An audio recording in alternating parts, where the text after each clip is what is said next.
Hola, buenos días. Buenas tardes, buenas noches. This is Barb. And this is Estela. And welcome to Cafecito and Crime. So today's episode is going to be a little bit different. Sí. We're going to, first of all, how are you? What is this, 51? 52? 52. So episode 52. And I didn't tell you, but I probably should have told you. It's like, it always asks me if this is season 1. So we were like, okay, after episode 50, I'm like, maybe it should be season 2. Yeah, so I guess we're in our season 2. Oh my God, you're in season 2? Yeah. Oh my gosh. I forgot to mention that to you. My bad, bro. I'm extra seasoned. Yeah, you are. Because I'm 2 seasons. So a season a year? Yeah, a year. Yeah. So first of all, how are you doing? Yeah, ¿cómo están? I hope everybody's doing wonderful. So today we're going to be doing something a little bit different. Mm-hmm. So because our 1-year anniversary is coming up on el 5 de mayo. Sí. We are going to be releasing a 2-parter. Back to back. Back to back. So this isn't any kind of little bitty case. Like Estela and I have been working on this case for at least 2 weeks. Pero we really were, I don't know. I don't even know if it was something that How did we come up with this? I don't know. I honestly have no idea. We talked about it a long time ago. Because we talked about it because I think we talked about it like in January. Mm-hmm. And we were both like, what are we doing? Because our 1-year anniversary is coming up. We need to start doing it now. And I wrote it down on my calendar, but we didn't discuss who we were going to do. Or what were exactly the cases. I think we had a different format of what we were trying to do for. Yeah, and then because that didn't we wanted work out. To start doing something else. And then we were like, no, let's do this. So anyway, and then I didn't have a job at the time. So then I got a job. So it's been a little bit demanding. So I kind of was like, I don't know what the hell to do. So we're going to start with today's case. It's going to be brought to you first by me. Sí, y luego by me. The second part. The second part. So we're going to be talking now about el cucaracho of the year. His name. No, of the century. The century. Mr. I don't even think we call him Mr. No. La cucaracha, Edward Harold Bell. If you would like to, please join us. Grab your cafecito. And let's get started. That was really fucking creepy. Yeah, exactly. Yeah. This is a creepy case, bitch. It is really creepy. So first of all, we are going to stay in our home state of Texas. Sí. We're going to Galveston today. So basically some of it was kind of everywhere in the Houston area, but we're going to Galveston because this is the biggest one that was known. So I wanted to pull up a few interesting facts about Galveston because since it is a really, really big case. First of all, Gail Borden, does that sound familiar? Gail Borden no, was the inventor of condensed milk. What? Yes. And guess what? He actually found his home in Galveston and became the first customs inspector in 1837. Oh, damn, bro. Not only that, but 1837? Yes. That's almost 200 years ago. That is almost, and he lived here and he had like his whole life here. And he was the inventor of condensed milk because according to what I read, because of the timing, the milk se les echaba a perder. Mm-hmm. So that he had to find a way to can the milk so that it wouldn't go bad because of the, I guess like everything going on and I don't know.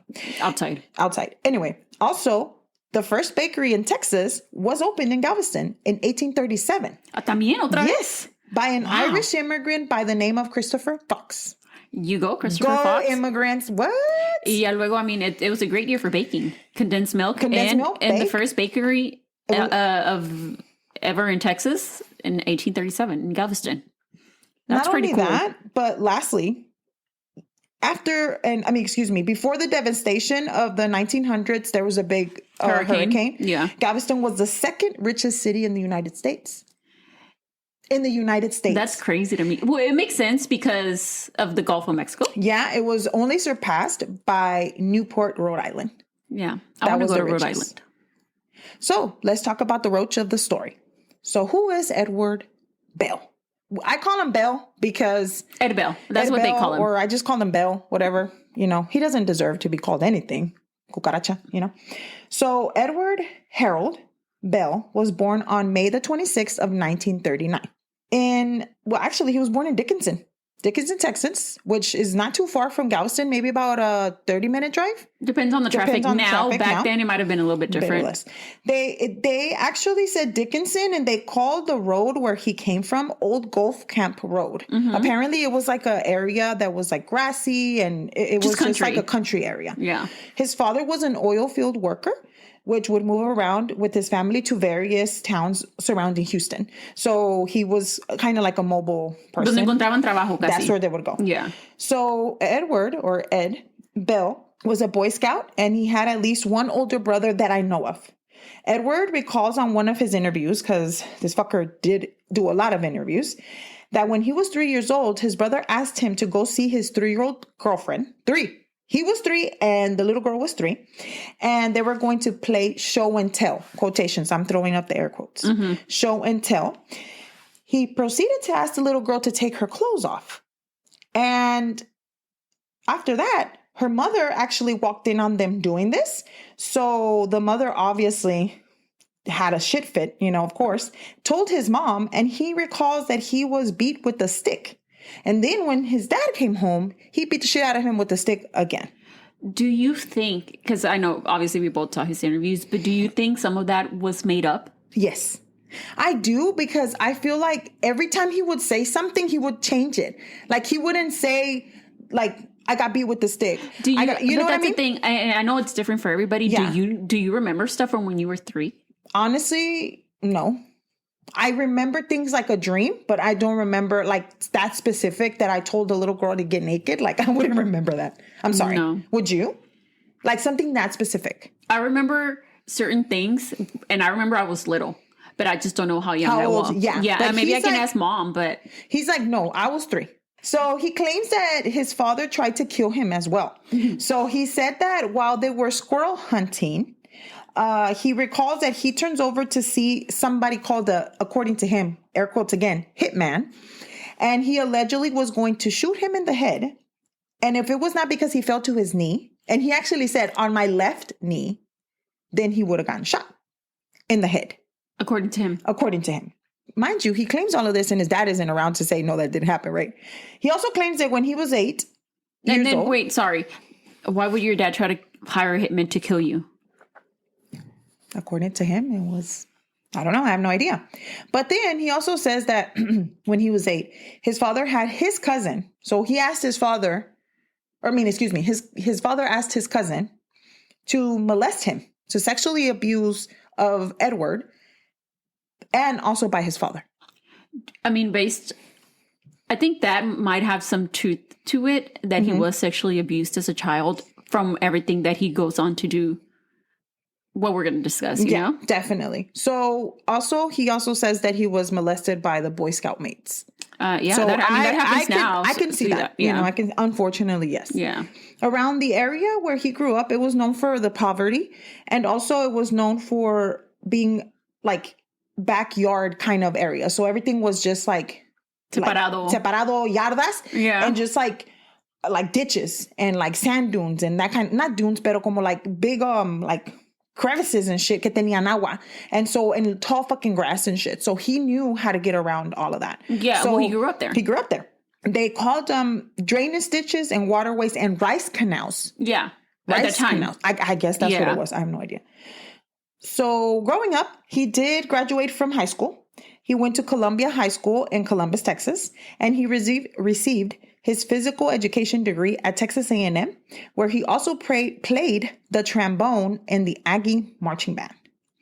After graduation, he became a licensed diver, and he marries his first wife in San Marcos. She was believed to only be 18 years old. Mm-hmm. So, I mean... How old was he at the time? 22 maybe? Yeah, around 22, 23 years old. I mean, he went to college. He wasn't an idiot. And Texas A&M is not just any school either. It is not, so. Then he moved to West Texas, and he had there, with his new wife, 3 children. After there, living in, I can't say this fucking word, Terlingua, Texas. Terlingua. Terilengua. Say it in Spanish. Terilengua, Texas. Oh, okay. I mean, it's easier in Spanish, I guess. And then after that, he worked as a pharmaceutical salesman and moved in after to a downtown Houston office. He became a businessman. So he then moved to Houston. So he went from a diver to his physical education teacher, a diver, which I would be so fucking scared if he was a fucking teacher, bitch. That would be fucking scary. And then a diver, and then now a pharmaceutical salesman. Yeah. Okay.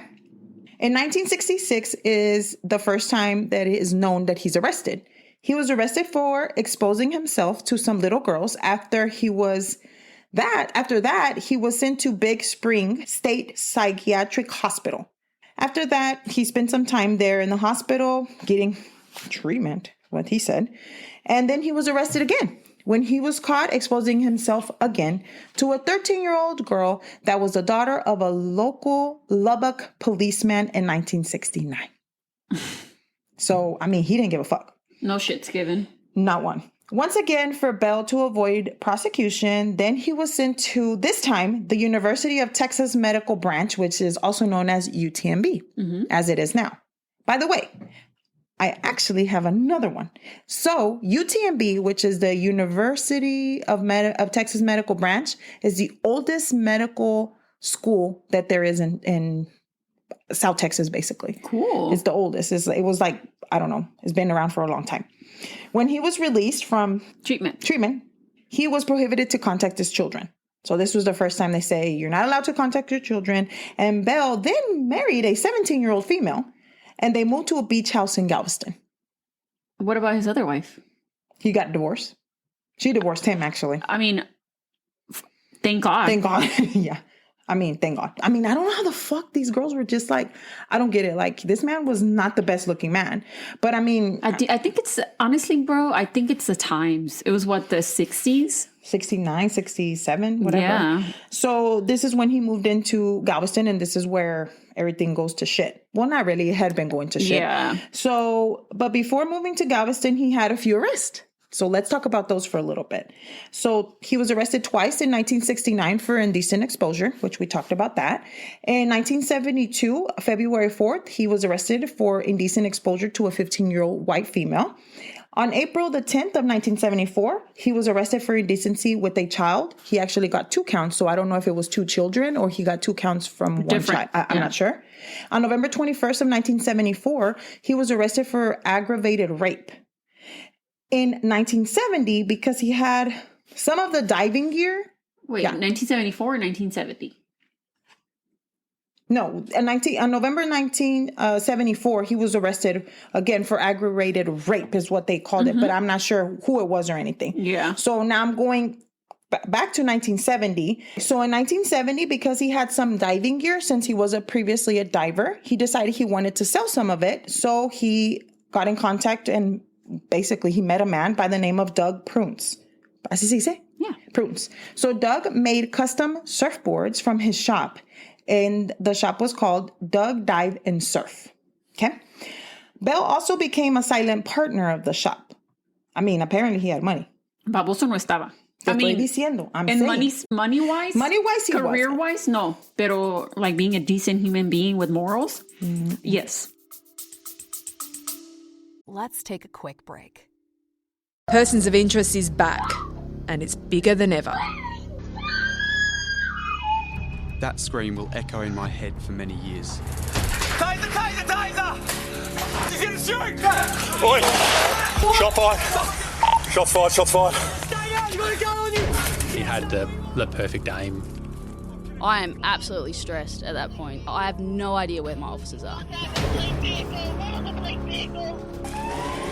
Persons of Interest available everywhere you get your podcasts. So Bell was reportedly arrested for flashing and masturbating in front of young girls in so many cities. So cities being like Lubbock, Pasadena, Plainville. There was some in Bay Cliff, Houston, and Louisiana. It was a whole ass list. What does that fucking get you? Like, what is that? I don't know. Just fucking... Bro, I'm sorry. It just came to me. Do you remember that guy? It was a Spanish program, and then he would just he was known as a flasher. Oh, yeah. And then they thought it was funny. And he was wearing like a coat, but what was the name of that show? I don't know. El que Laura Pico. El que No era Laura Pico, no. El que sabe is my husband because he would think that shit was so hilarious. Was it Sábado Gigante or something like that? Like a skit? I don't know. It was a skit though. Yeah, it was a skit. Everybody thought it was hilarious. And it wasn't hilarious. Now that you think about it, because I remember he just used to like flash people. Now that shit's gonna bother me. Anyway, but continue. I'll probably look it up on the site and then. Anyway. So, with all of that said, he also had an arrest on June 26, 1978. Again, this time for an indecency to a child. And then the last one before we go into what brings us to the biggest case is on August 5th of 1978. He also was exposing himself in front of a child. Again. So after that, we go to Pasadena, Texas. On August the 24th of 1978, a young ex-Marine, 26-year-old Larry Dickens, was at his mother's house helping her cut the lawn, along with his 3-year-old daughter that was playing outside. So it was summer, so there was a lot of children that were outside playing.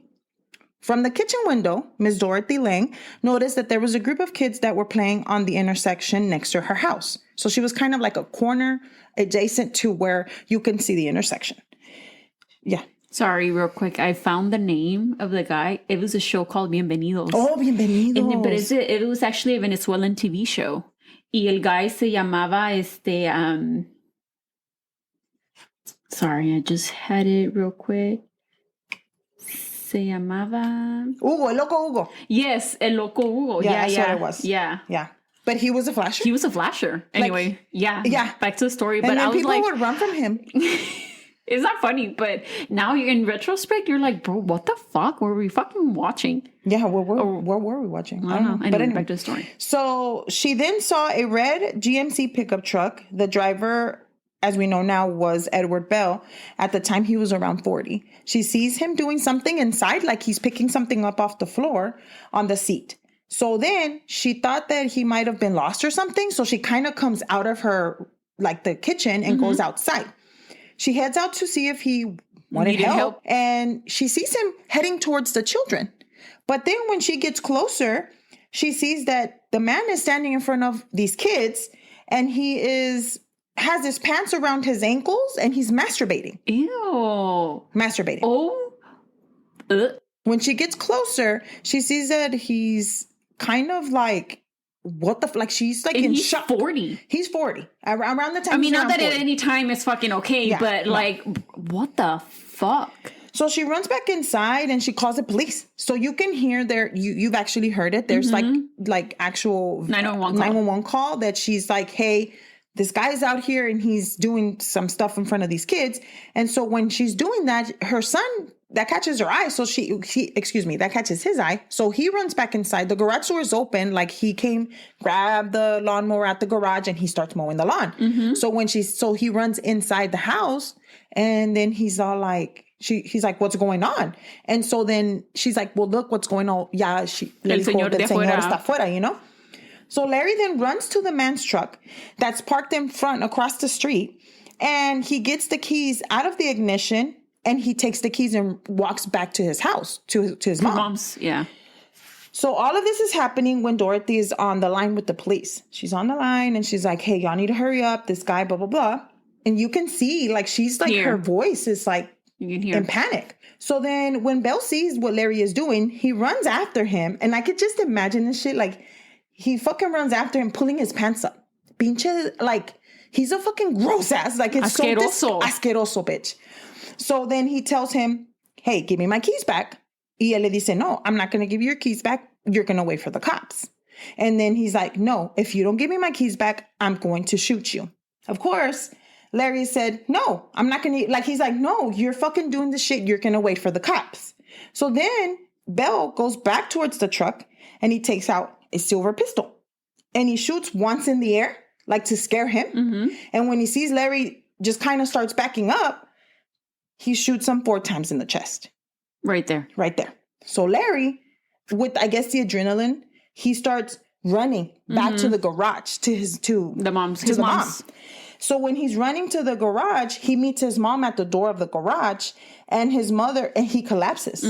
So then when his mother is holding him up, trying to like, help him like breathe or whatever, fucking La señora was still on the phone with the police? No, she had let go of the phone, so she runs outside.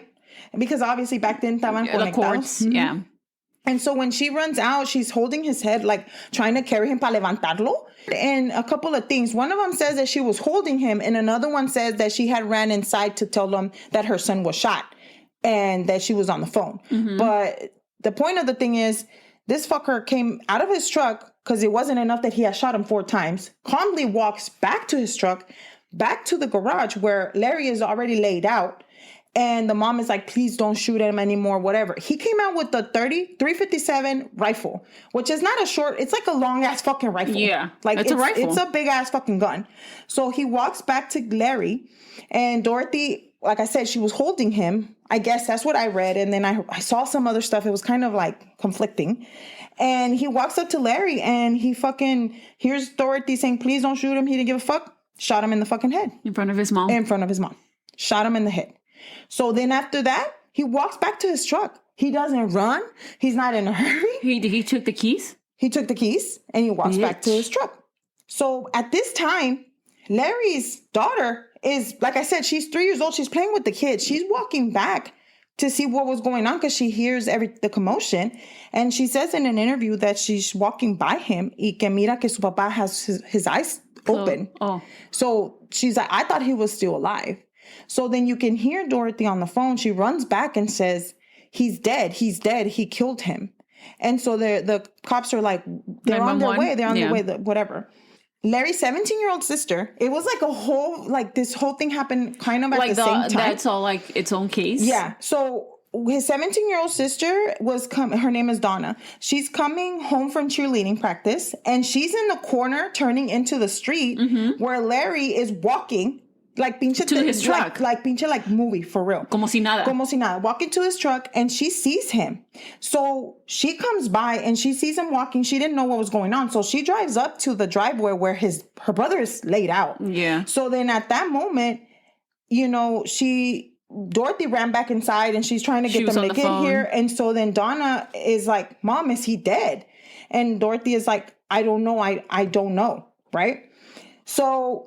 How old was Larry again? I'm sorry? 26. Damn. He was 26, he was young. Yeah, he was starting his life. He was in the Marines for, I don't know. I think his daughter was 3. 3, like he was so good looking. Like he had like red hair. He was like a good looking guy. I'm going to look him up. Yeah. So then at this time, Donna did get closer to Larry. And when she sees him, he drives off. So then this fucker,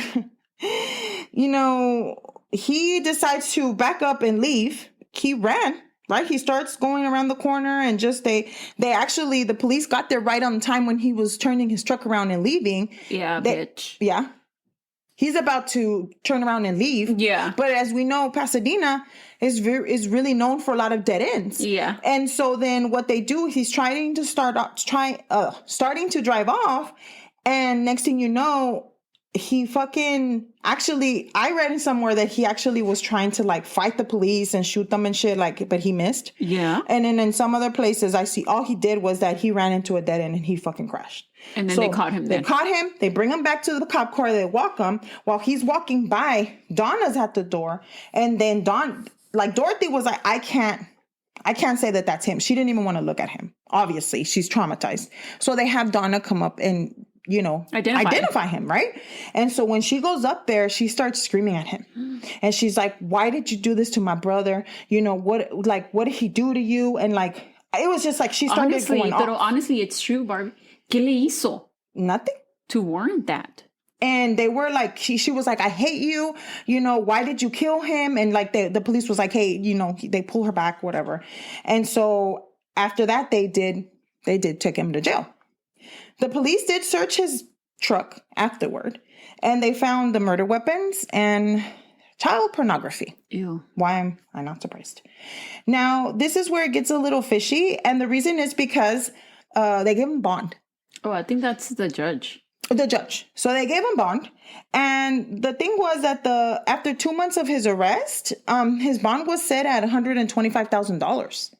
So this fucker was like, hey, posted bond. He sold everything. He got around $140,000 of all of his shit that he had, and he posted bond. Because tenía dinero. I mean, he had businesses, or he, you know. I mean, whatever he had. So he posted his bond. His trial date was set for January 8th of 1979. Deuces. That shit came and went, and that motherfucker never came back. He was gone. Now, you would think that he would just stop there, right? And run. Be like, okay, I'm out. Bye. Peace. But no.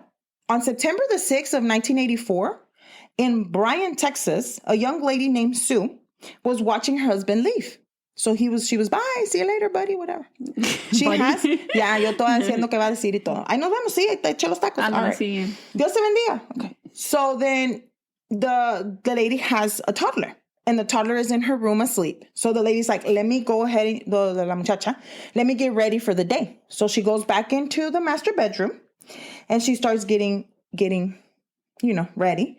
And she says that when she looks down, she's looking at herself doing her hair. When she looks down to pick up her makeup mirror, she sees behind her, oh my God, a man standing with the fucking butcher knife. Oh my God. Yeah. She was like, I froze.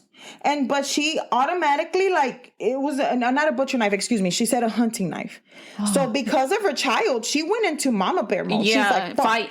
I'm a fight. So she actually had a gun on her nightstand. So she runs to the gun. She grabs the gun and she starts pushing him. And she pushed him all the way out where she freaked him out and he ran. Because oh my God, I got chills. Yeah, because she was like, I think he wasn't expecting that. He was expecting for her to be like, yeah, or all he said was like, don't do anything and I won't hurt you or something like that. Bitch. I'm a butch now? Imagine seeing that. Like, you just fucking getting ready. I pick up my damn makeup mirror y de repente está un pinche guy behind me. Fuck. Me cago, güey.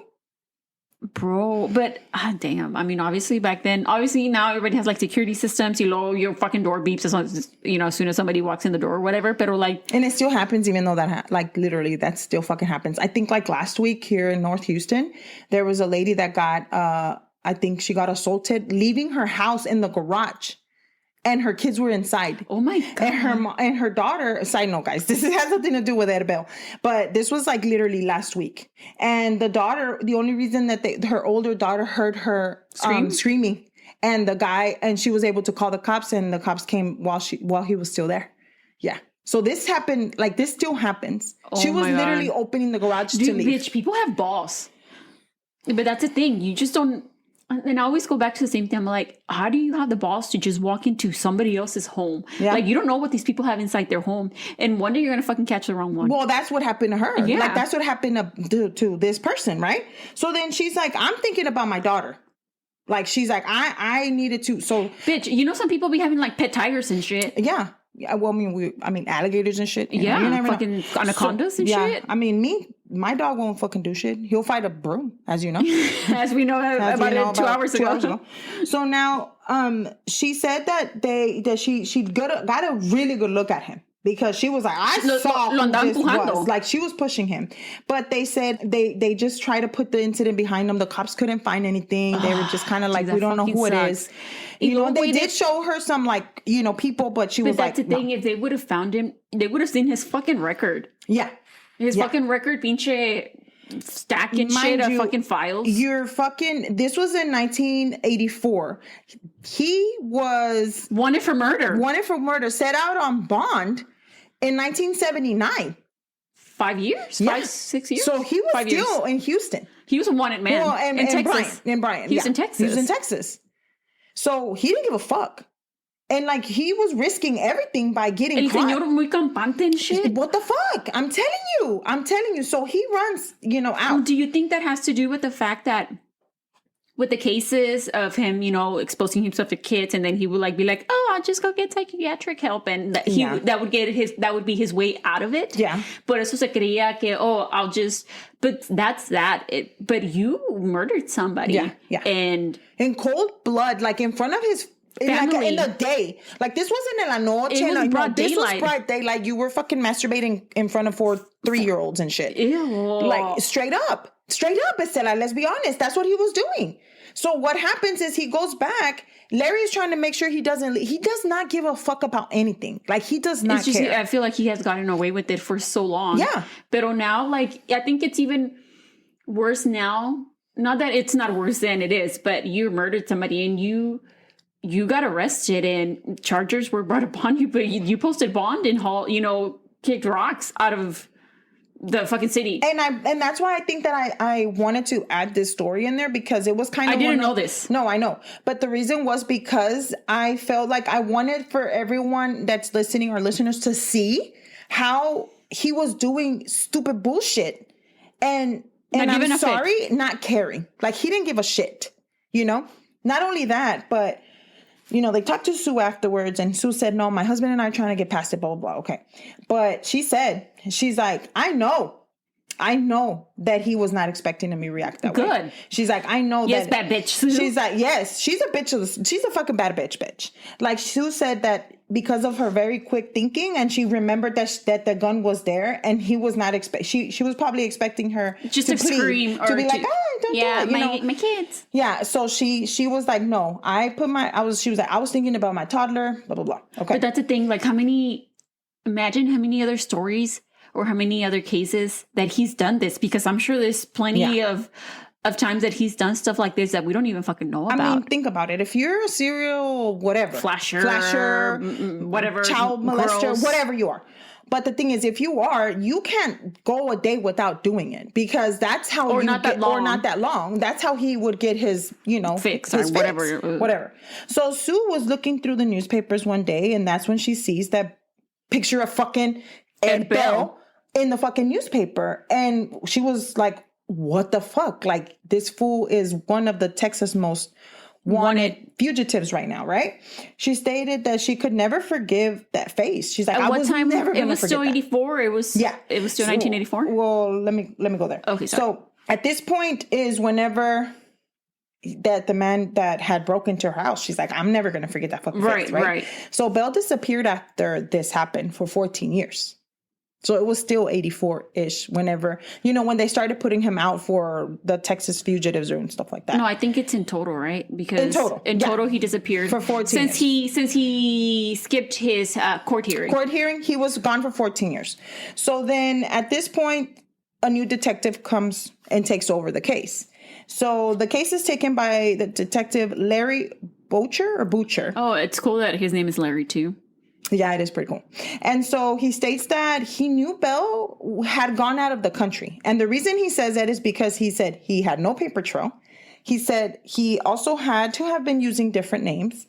And he's like, I'm pretty sure that he's around there talking about either scuba diving or the most of which we all know we're big football fans in Texas. But if you're an Aggie, you're a fucking football Aggie fan for life. Like, that's some shit that you don't. My coworker, her daughter-in-law's family, her parents and stuff, they all went to A&M.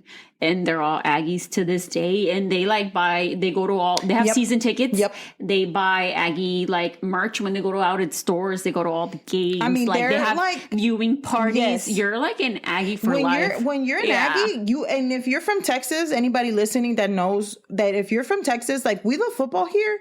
But that's another kind of kind of football. Yeah, that's like college football. College football is big here. Yeah. So he's like, he must be talking about Aggie football. Some of that shit. It's either scuba diving, football, or himself, because that's what he liked.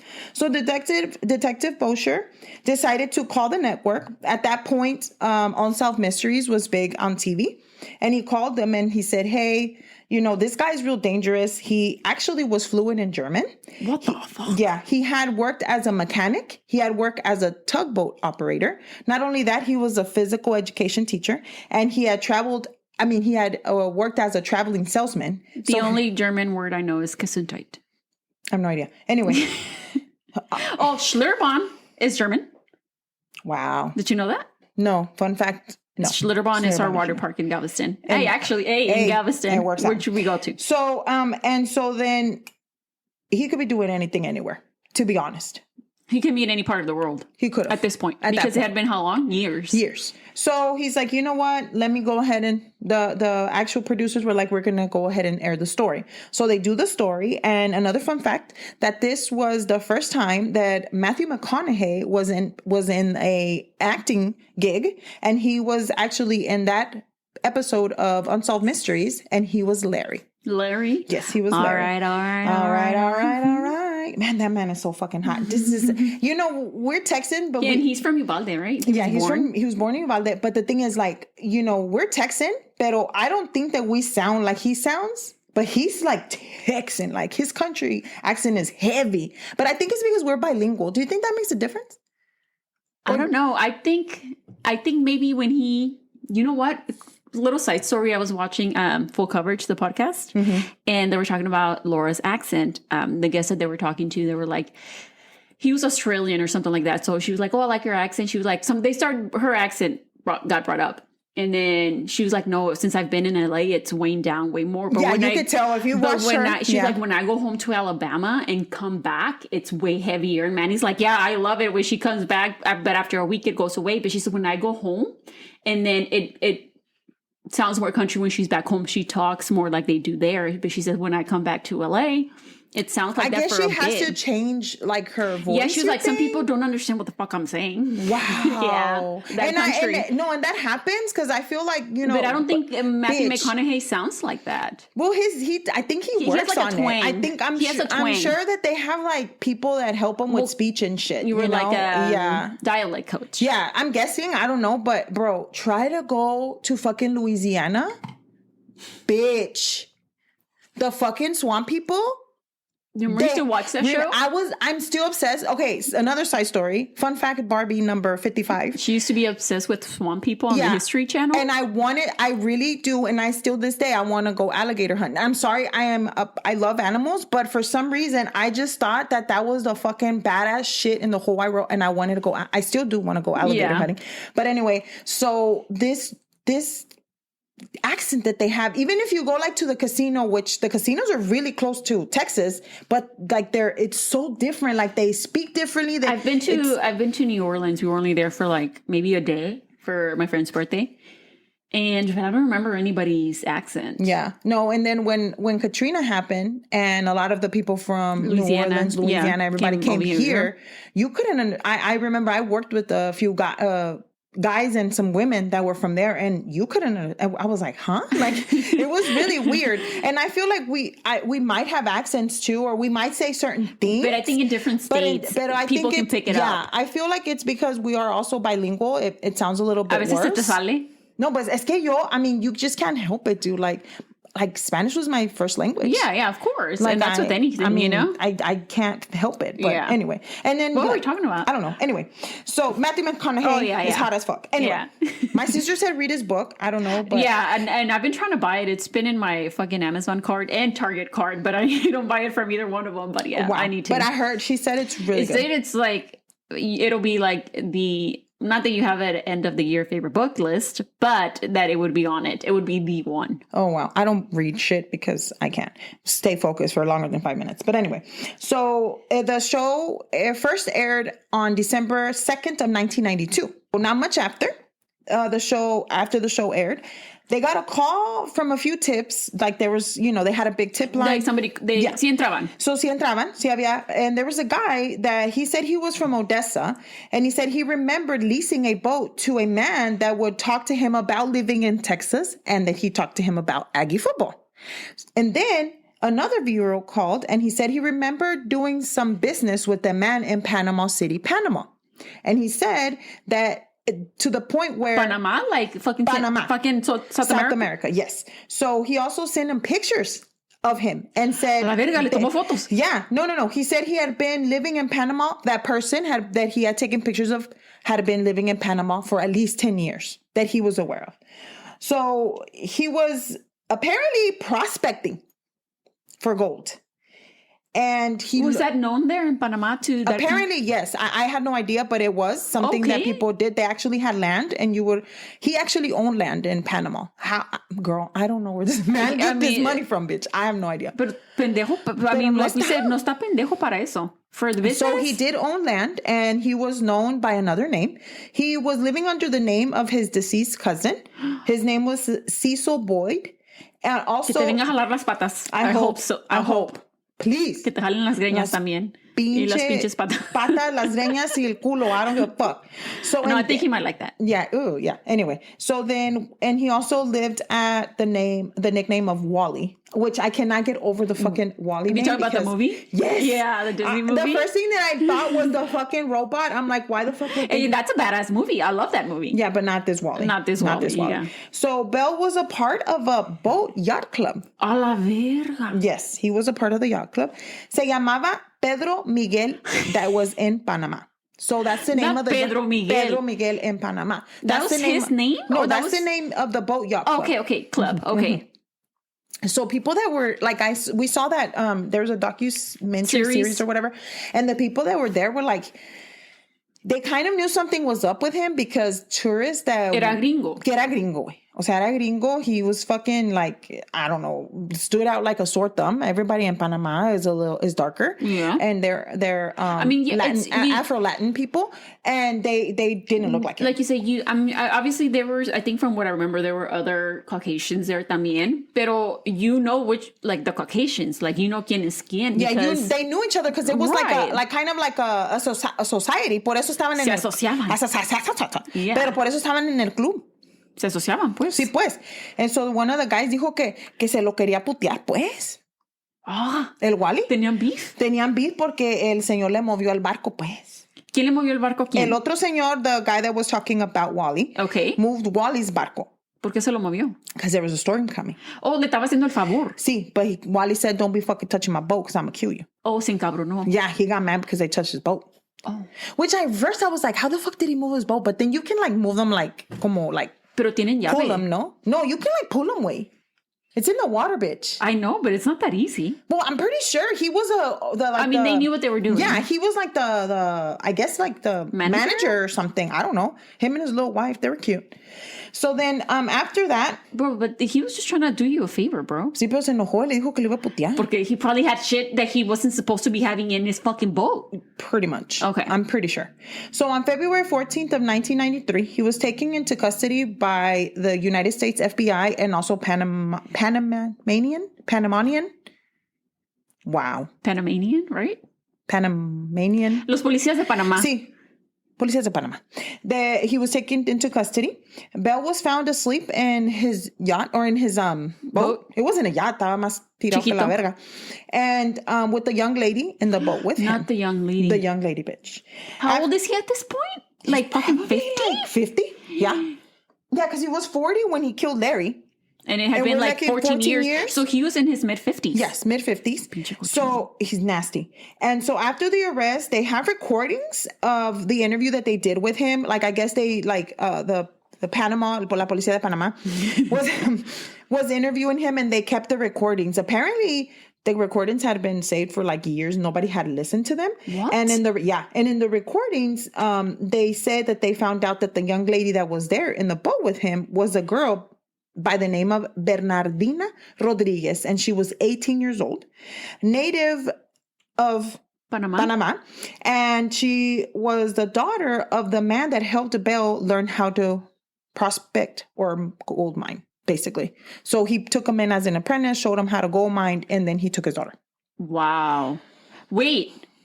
As soon as he got there? How old was his daughter? No, apparently he had met the daughter when she was 16.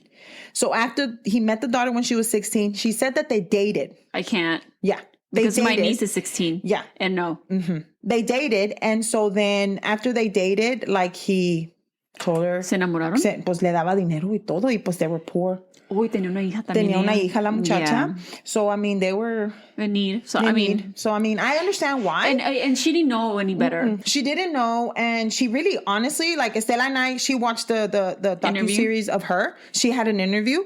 And la muchacha truly, from the bottom of her heart, loved Wally. At that time. She loved Wally. She loved Wally. Not Ed. Not Wally. Ed. Because she had no idea. Yeah. She had no idea. She had no idea what he was... like, when they took him that day... She had no idea what he had done. She had no idea. Yeah. So then they also mentioned that he had been living in many places, apparently. He lived in Mexico and other parts of Central America. And also that was before he settled in Panama. On February 18th of 1993, Bell was brought back, bring your fucking ass back, to the United States by the FBI. Miss Dorothy was actually there. Yes. She was there to watch the killer of her son walk through the airport, and he was shackled in handcuffs, leg and hand. Oh my God, I got chills. Yeah. So she was watching him.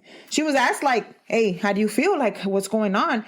And she said that she felt like he was arrogant when he got off of the plane. So when she's talking to the... I wonder, can you just throw him in with the cargo instead of actually making him sit on the plane? I don't know. It's like when you you're going to sit in this pile of shit. Yeah. But she was like, she was just saying that she felt like he looked like he was arrogant. But if you see the video, you can see the way he's walking. And yes, he does look a little arrogant. Como que he's like, I'm going to get away with this shit. Like, I don't know why. I've gotten away with it so many times before. This is not going to be any different. Straight up, if anybody has a chance to look at the video, there's a video of him actually. Just Google or him. YouTube. And there's fucking a whole bunch of shit about him.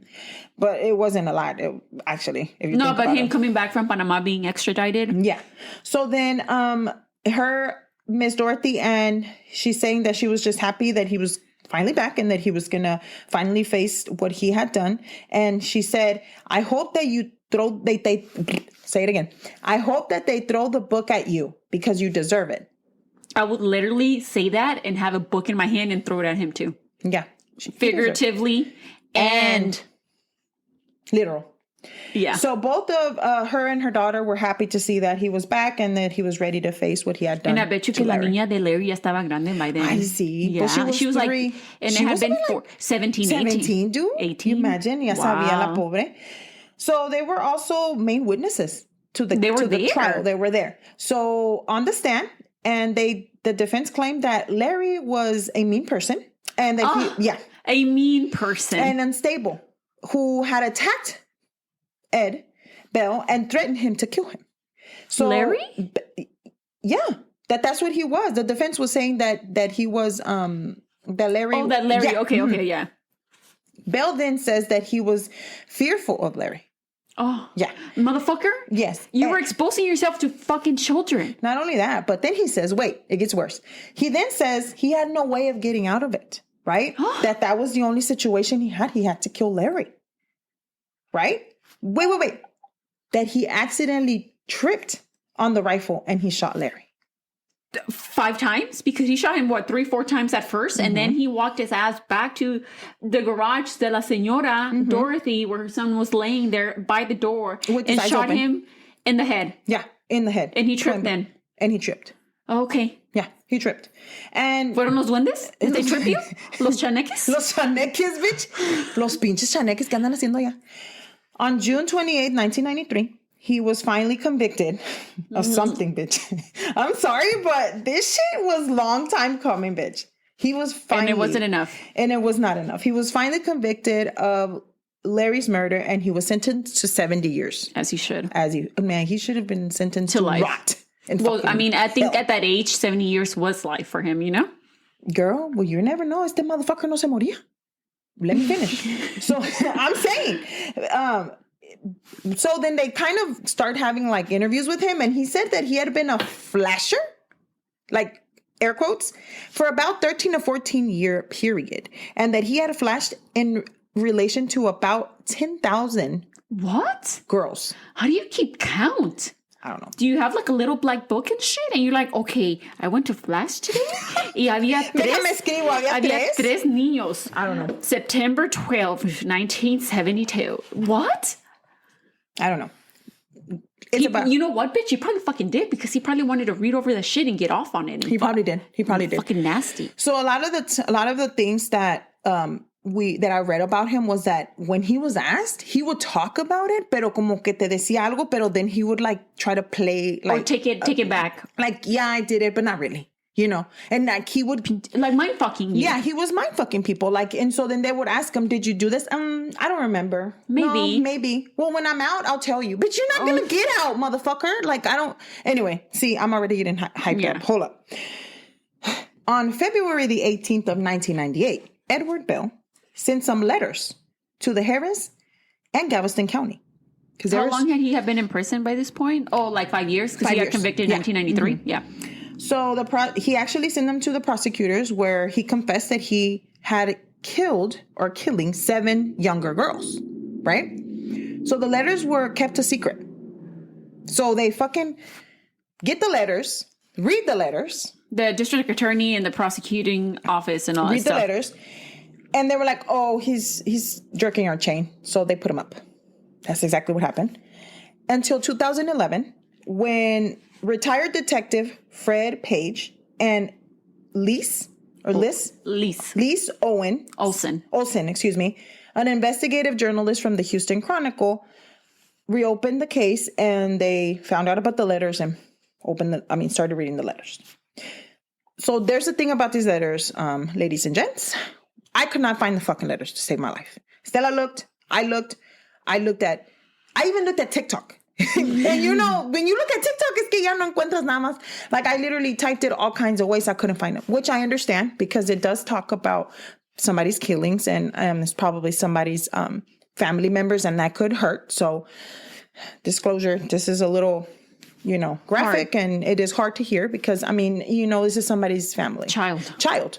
So this is what he wrote in one of the letters. So I'm not sure if it's the one that went to Galveston or the one that went to Harris. I don't know which one it is. He just wrote various letters. Yes, but they all were around the same thing that he wrote in this one. And they began in 1998, and they were put away, like Barbie said, until 2005, I think, or to 2011. 2011. Yeah.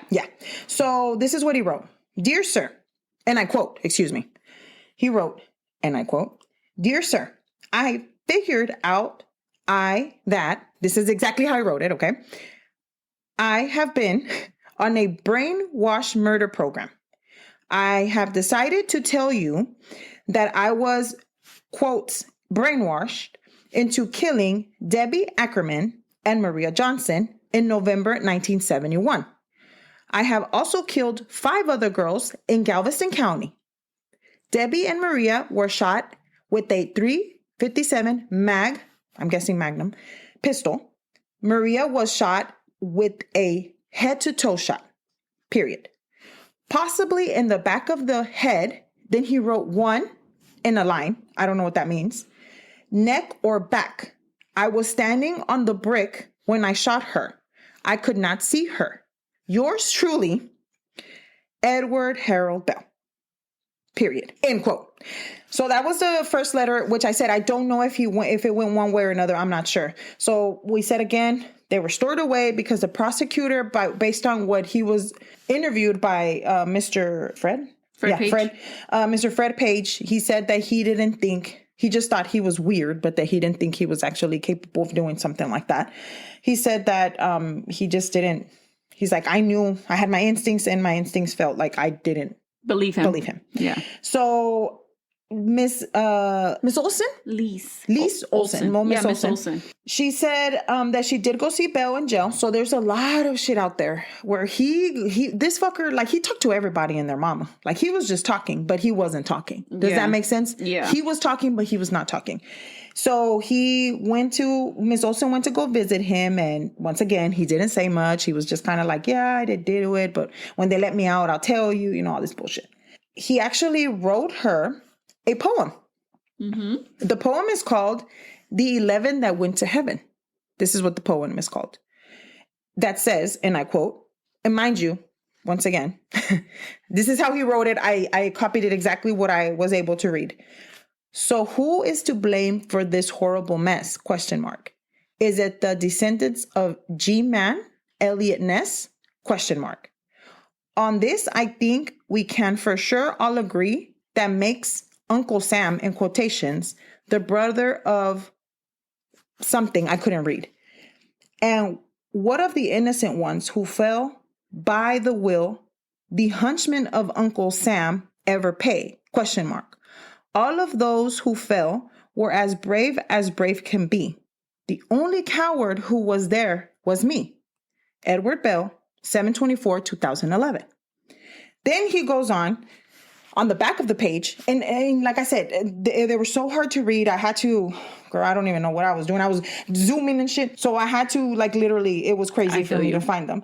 But on the back of the page, the top of the page says, on a little corner, it says 10 in all, I think. He rates that. And then he starts the letter as saying 3, Galveston, -3, 2, fall 1971, 1, 1976. But then he wrote quotes or whatever off 2004. Have no idea what that means. Yeah. 2, Webster, 2, 1971, July, 1 brunette and 1 blonde, same time. 2, Houston, 1974, -1975. He wrote PE. Then he wrote 1 redhead. 2, Dickinson, 2, 1975, 1 blonde and 1 brunette. 1, Alvin, -1, 1971, June, 1, Wilson, Colette, Anise. Then after that, he starts talking about other shit about how the way the FBI works or saying that we're involved in the program. Like he keeps saying that he's a part of this program. So he's like, this program, they're all involved. If they're the government, and if they're all going to go to jail or some shit like that. They made me kill, and they're the ones that made me do this. I guess people that can validate, that what he was saying was right. I don't know. But he keeps saying that it's somebody else's fault, not his, right? Oh, that he's murdered people. Yeah. Okay. It's somebody else's fault. In between one of the letters, he does write this, and it's a big one because he says, Miss Olsen or Liz, correction, 11. He says Houston, 3, Gulfgate, capital B, capital L, and then capital F and capital L. Have no idea what that means. But then he also, on that side of the paper, on the side, he also named Gulf-I blonde Pitchford. Mm-hmm. And that's all he wrote. That was the 11 that went to heaven. And that's so crazy because, and I'll get into the 11 that went, the girls on my episode that will be out tomorrow. Mm-hmm. It's like, why? Mm-hmm. Why are you saying this? And in one of the letters, he does actually mention the coat that one of the girls is wearing. Now, I don't think that I should mention much about it because I know you're probably going to get into it. But in one of the letters I did read. And he goes into too much detail. Yeah. But it was just so hard to find the letter so I can read it to you guys. And I tried, finding the letters. And I told impossible. Barbie, I would think it was an article that came out in 2011, Houston Chronicle, by Lee Solson. And it said, when I scrolled at the bottom of the article, towards the bottom, decía, click here to see the letters. But when I click here, it said that the page was no longer available. Yeah, I saw it too. So I don't know at what time they got taken down or anything like that. So quién sabe. And the thing is, like, these were the letters that he wrote in beginning 1998. He still writes afterwards to Lise, but the original letters. Yeah, when he started. Well, this is when he started. He wrote that poem to Lise. The 11 that went to heaven, which is kind of creepy because. It go like the 11 that went to heaven. Like, yeah. I don't know. That's very impactful to me. Like, yeah, and that's what I think that the young lady, Miss Olsen, said, or la señora, she said it was just those words. And like you said, that was impactful to her. She felt like she couldn't get over those words. Like it was too much for her. And, honestly, I could see how that is impactful because we're talking about children here. Like, all of these people, and I know you'll get into it, there's a reason that he mentions them, but at the same time, they can't get him or they can't find a way to. You're like, is he telling the truth or is he not? But if he's not telling the truth, how does he know this? Is he just bullshitting? While in prison, did he talk to somebody that maybe did this and that's he getting the information, or he's just trying to fuck with Exactly. Yeah. But like my deal is honestly, to tell you the truth, Estela, I honestly cannot believe how he writes this down like a list, como si fuera fucking groceries. Grocery shopping, yeah. Like, bitch, these are people. These are children. These are children. And these are somebody's kids. Siblings. And you don't know how many lives you fucked up because of your fucking actions. And you write them down like it's nothing. And then you take it back. And then you take it back. It's like, no, I really didn't do it. I was just bullshitting. Yeah. Oh, I just wanted to die. Bitch, then kill yourself then. Oh, it's a brain. It's a brainwash. She was brain. Oh, at one point, he said something that I was like, this fucker. I think he said something like, like Queen Elizabeth was brainwashing him, or it was something stupid. But that's the thing. At that time, I have it in my notes. I have no idea what it was called. But at that time, like when the docuseries came out, it was in 2017, or I think they started working on it before and it just came out in 2017. But Ed Bell was going to have a parole hearing in 2017. Yes. So they just didn't know if he was trying to do all of this stuff or seem crazy.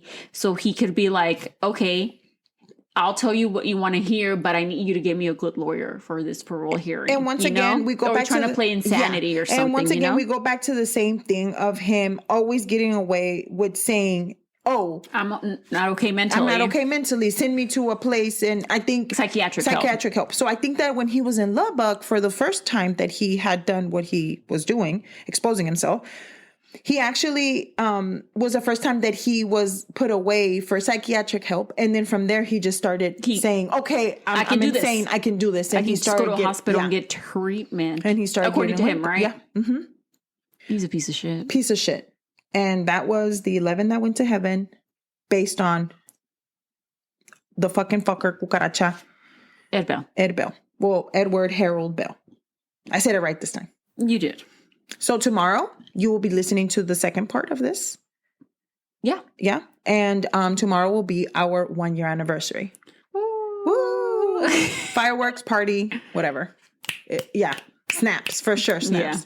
It's been a long year. It's been a long fucking year. Personally. And mentally. And all of physically. All of the above. All of the above. But thank you so much for listening once again. And we hope that you check out tomorrow's episode. Yeah. And also, if you would like to follow us on Instagram, our Instagram is at Cafecito and Crime Pod, or you can send us an email too. cafecitoandcrimepod@gmail.com. Thank you for anybody that's a new follower. We really appreciate it if you would just tell somebody, hey, ¿sabías que I know these girls that they're crazy? Yeah, just tell them, and and we would really appreciate it. Thank you so much, and I hope that you guys have a wonderful day, night. And I hope you come back tomorrow. Okay, bye. Bye.